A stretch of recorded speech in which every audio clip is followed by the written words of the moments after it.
I will just get straight to the point. My older sister, Bree, is a homewrecker.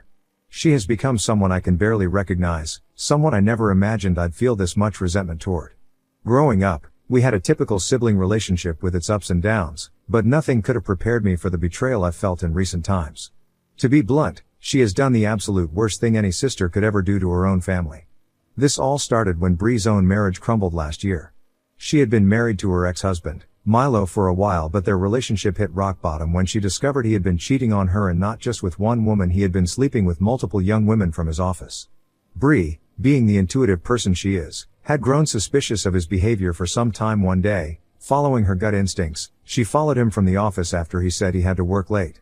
She tracked him to a hotel, and her worst fears were confirmed when she caught him red-handed with his secretary in one of the rooms. The confrontation that followed was explosive, to say the least. Bree completely lost it, as anyone would in such a heartbreaking situation. She shouted at him, threw whatever she could grab, and even slapped the other woman out of pure rage. Milo, shockingly, didn't seem the least bit remorseful. He didn't apologize or try to explain himself. In fact, he didn't even flinch when Bree, in a fit of tears and fury, announced that she wanted a divorce. Instead of showing any regret, Milo was furious at Bree for having caused such a scene in the hotel. Apparently, he frequented that place often and didn't want his reputation tarnished. To make matters worse, Milo kicked her out of their home like she was nothing. Because they had signed a prenuptial agreement before getting married, Bree had no claim to any of his assets. He knew that she couldn't touch his wealth, and he used that power over her without a shred of compassion. With no other options, Bree came to me for help, broken and defeated, as we both live in the same cities while our parents live a few hours away. At the time, I didn't even hesitate to take her in, feeling nothing but sympathy for what she was going through. Little did I know what she was going to do with me next. So, at the time, I was married to my husband, Archie. He and I were each other's best friends. We always had this incredible bond where we just got each other. We both had fast-paced, career-driven lives, and even though our jobs kept us busy, we always made time for each other. But things changed when Archie suddenly lost his job. His company had to downsize, and he was one of the unlucky ones let go. It hit him hard. Being the type of person who was always focused on his career, this was the first time he found himself in a situation where he didn't quite know what to do next. Of course, he immediately started applying for jobs at other companies, but the reality of the job market was tough. The offers he received didn't come close to matching the salary he had been making at his previous company. I could see that this was taking a toll on him. Despite the disappointment, Archie wasn't the kind of man who could sit idle. Even though the pay wasn't as good, he accepted a job offer from a solid company just to get back into the workforce. I know it wasn't easy for him to accept a lower paying job after being in a higher position. With his new income, I was earning about twice as much as he was, but honestly, I never gave it much thought. I certainly never made my husband feel any less because of it. Our marriage had always been based on mutual respect and equality, not on who was making more. We had bought our house together, and even though we didn't have kids yet, we were managing everything just fine. As long as Archie continued to contribute his share of the bills every month, which he did, without fail, I didn't care whether his paycheck was smaller than mine or not. When Bree moved in with us, my husband, Archie, took some time to adjust. We're both naturally introverted, and we had always cherished the quiet, intimate space we'd created together. To make things more uncertain, I didn't even know how long Bree would be staying with us. It wasn't clear whether she'd be there for a few weeks or if this would stretch into something longer. However, I wanted to be there for my sister, and Archie understood. In the beginning, Bree was a complete wreck. She was shattered after her marriage fell apart and spent most of her days holed up in the guest room, crying. There were days when she refused to get out of bed at all, and honestly, I wasn't sure how to help her. She seemed lost. It was heartbreaking to watch my sister like this, so vulnerable and defeated. I did my best to be there for her, encouraging her to get up, to talk about her feelings, and offering a shoulder to cry on whenever she needed it. My parents were also very supportive. They would visit Bree every weekend, and they were grateful that I was there for her during such a difficult and emotionally draining time. It was a slow process, but as days turned into weeks, Bree started feeling a bit more like herself, little by little. She started to join me for my morning runs or come along for late-night walks after dinner. Bree even started helping me out around the house, whether it was cooking or running errands like going to the grocery store. I could see that she was starting to come out of her shell and regain some sense of normalcy, and I was proud of her for that. I think the real trouble truly began when Bree started connecting with a group she found on Facebook, a divorced women's support group. After everything she'd been through, it made sense that she would want to find a community of women who had experienced similar situations. Initially, it seemed like a good thing for her, and she met multiple women who, like her, had been blindsided by their husband's infidelity. Bree would often come home after their weekly meetups saying how much better she felt after venting to these women. I was genuinely happy that she was making friends and getting out of the house more often, which felt like a healthy step forward. But this group of women, while perhaps supportive in some ways, also spent a lot of time going to clubs and having girls' night out where they would often get men to buy them drinks or dance with them all night. At first, I believed Bree deserved to have fun after everything she'd been through. But then she started coming home completely drunk, out of her wits, almost regularly. She even began bringing strangers into our home to spend the night with her. Sometimes she would not even give me or Archie a heads up, and it would make us feel extremely uncomfortable about the whole situation, as my sister can be incredibly loud. Soon after that, Bree went through a total transformation. She cut her hair short and dyed it blonde, a bold move to maybe just break free from the person she used to be. She also started dressing more provocatively, clothes that were far sexier than anything she had worn before. Again, I didn't judge her for wanting to look her best or trying to feel confident after such a major life upheaval.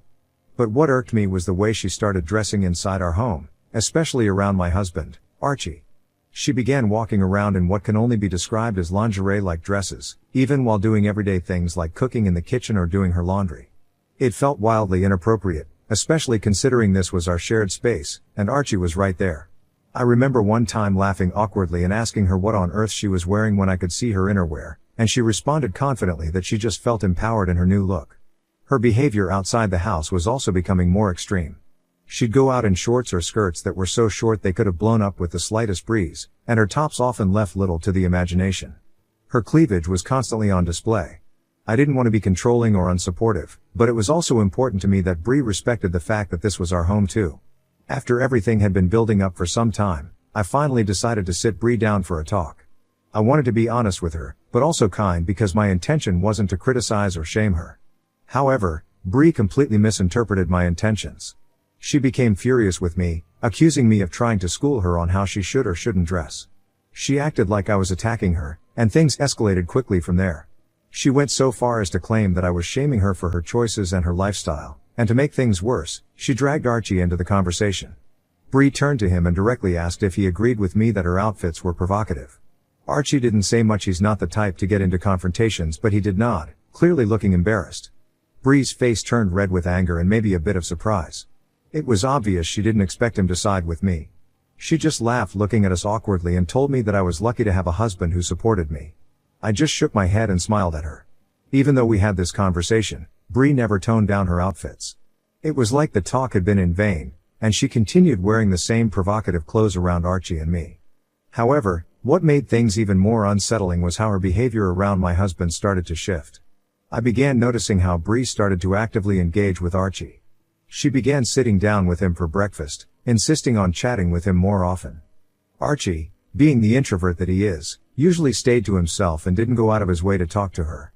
But Bree started putting herself in his space, making an effort to connect with him. At first, I didn't think much of it. I figured she was just trying to bond with my husband, maybe to make her stay with us feel less awkward. But over time, it started to feel different. Every day after work, I'd come home to find Bree and Archie sitting together, sometimes sharing a glass of wine. It struck me as strange because Archie would usually be doing his own thing when I got home, but now, he seemed to be spending more time with Bree. They looked comfortable, maybe too comfortable, and it made me uneasy in a way I couldn't explain. The worst part was Bree's constant teasing.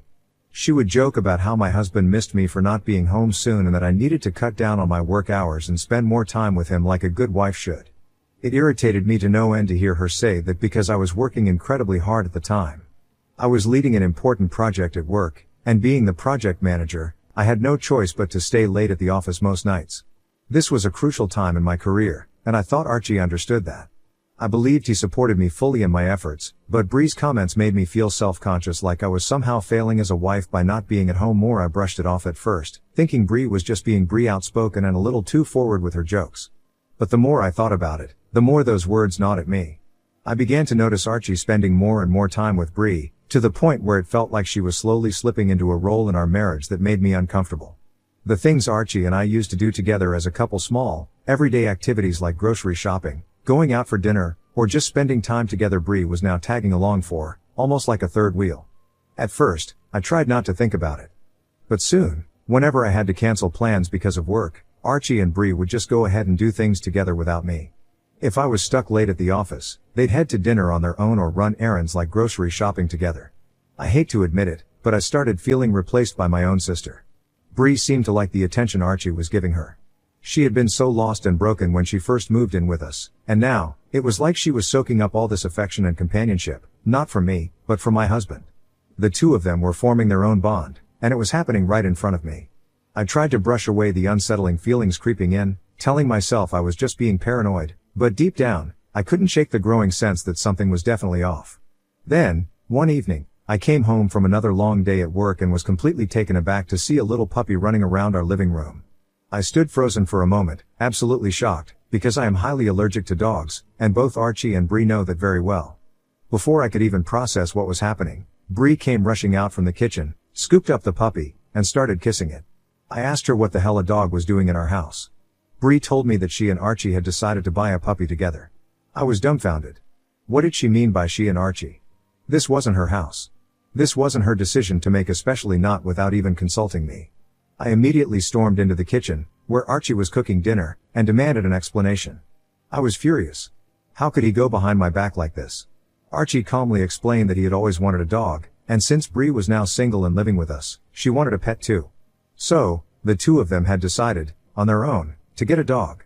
I asked him, quite loudly, if he didn't remember my severe allergies, and before he could answer, Bree butted in, telling me she had promised him that she would be keeping the dog in her room only. She even had the nerve to suggest I start taking allergy medication so they could continue to have the dog in the house. She spoke about how both she and Archie had fallen in love with the puppy and couldn't imagine parting with it. I could feel the rage building inside me, but I didn't want to explode. I told Bree to lock the dog in her room, at least until I could get my hands on some allergy medication. I was seething with anger and discomfort. How dare they make such a big decision, one that directly affected me, without even asking for my input. The whole situation felt wrong on so many levels. Archie and Bree had started acting like a couple, making decisions that affected our household. It wasn't just about the dog anymore. It was the fact that my husband and my sister had gone behind my back, and I was starting to feel like an outsider in my own home. Something was very, very wrong, and I couldn't ignore it any longer. I had a huge fight with Archie that night and asked him straight up if he perhaps had feelings for my sister. Archie looked dumbfounded and vehemently denied having anything to do with Bree in a romantic way. He clarified that he simply liked spending time with her since she was always at home while I was always busy with my work. I found this as an insult, so I reminded him that he was a workaholic just like me and worked for long hours when he was at his previous company. I pointed out how we both never had any issues with our jobs before. Archie had nothing to reply to and we both left the conversation at that. The very next week, I had a work trip lined up. It was supposed to be a quick 2-day trip, so I packed my suitcase and made sure both Bree and Archie knew I'd be gone. That evening, though, a heavy storm hit, and as luck would have it, my flight got cancelled. It was such a last-minute change, and I had no choice but to grab an Uber and head back home, a bit disappointed that the trip was off but relieved to be going back to my own bed. As I unlocked the door, I heard loud music playing from inside. My ears immediately perked up because the song that was playing was no ordinary song. It was the same one that had played during my wedding to Archie, a song that had always meant so much to us. I walked into the living room, expecting to find Archie and maybe Bree there, but the room was empty.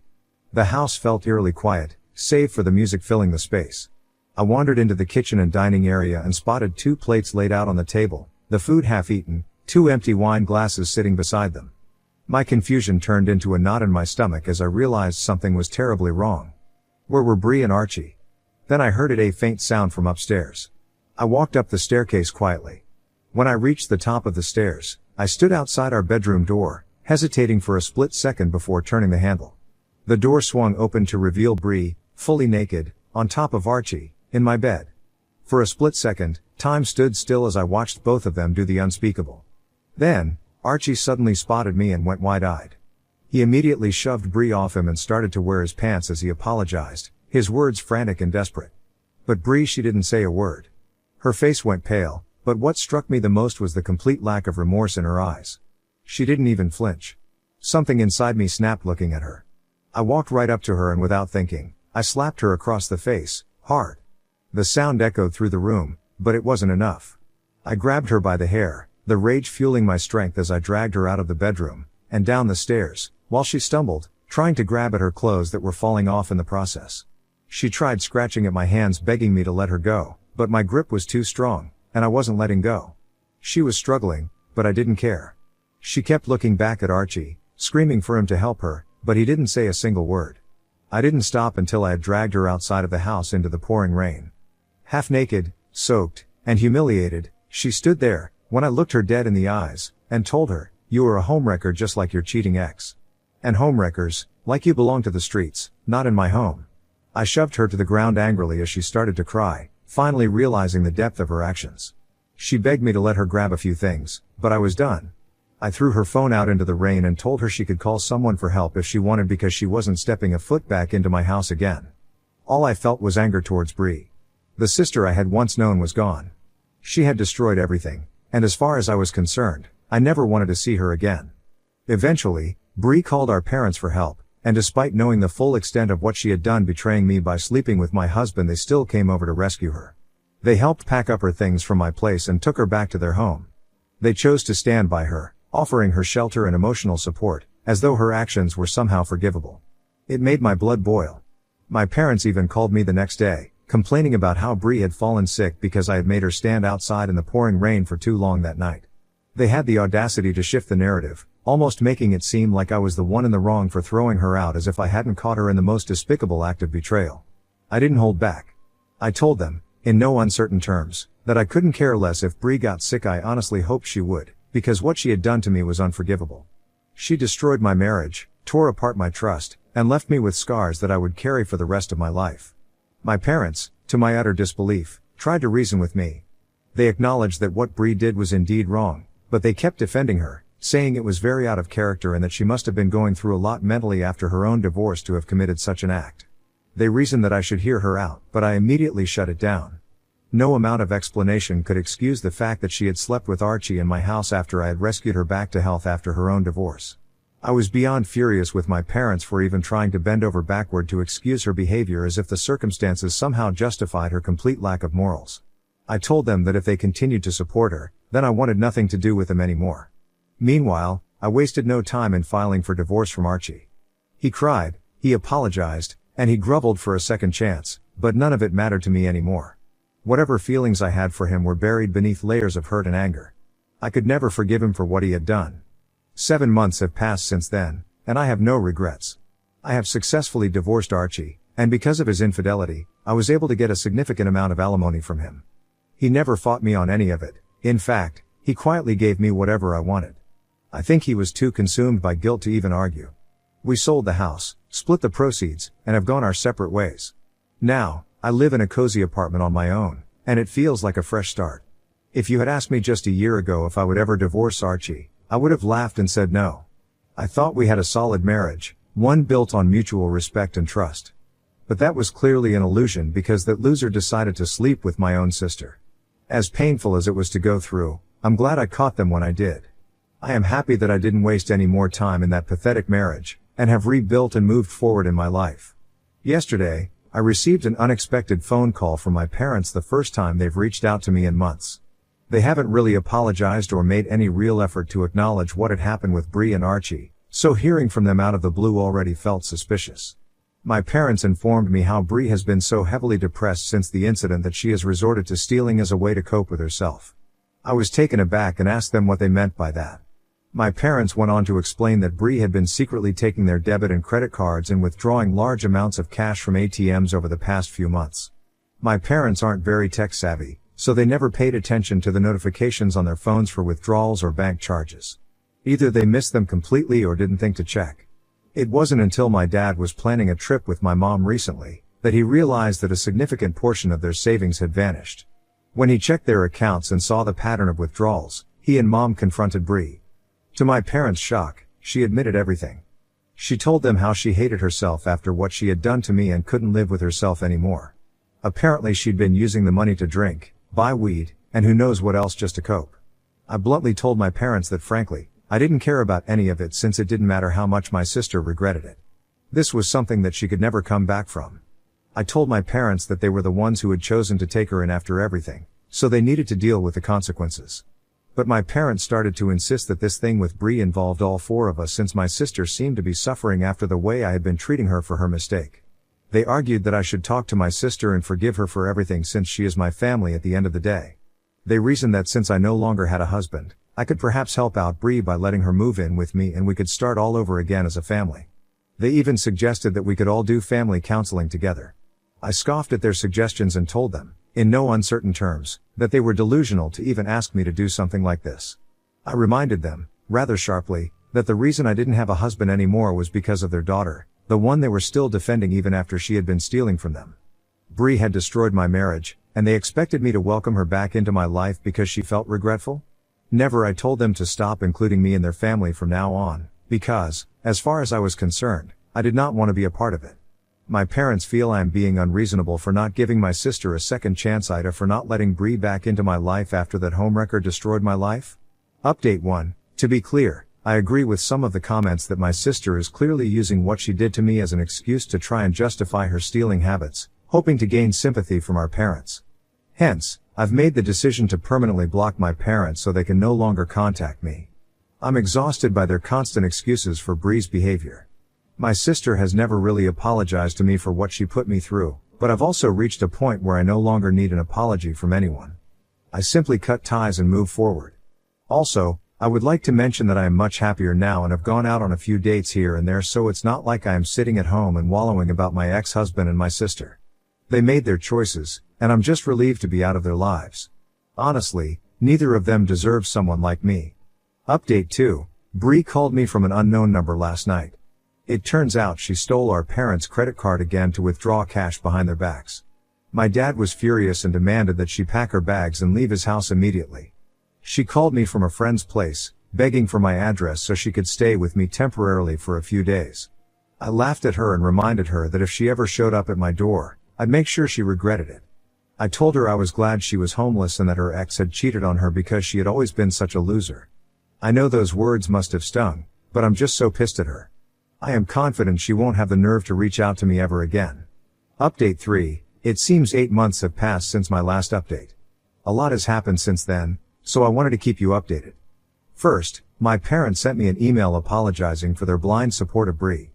They said they felt really bad for her back then since she had gone through such a horrible divorce with her ex.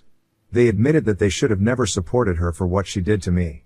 In the email, they also mentioned how Bree had been caught shoplifting and had to spend a night in jail. She had begged our parents to bail her out. Since this was her first offense, she got off with community service. However, she had finally come clean to them about her frequent substance abuse, so they had no choice but to admit her to rehab, hoping for her to recover. They have asked me to unblock them so they can talk to me about this further. However, I have chosen not to respond to their email and will continue to keep my distance. On a brighter note, I've been dating a guy named Harry for the past 2 months. Our relationship is still new, but I'm really happy with him. Despite everything that's happened, I'm choosing to focus on the positive changes in my life and looking forward to the future. I'm hoping this will be my final update. Take care.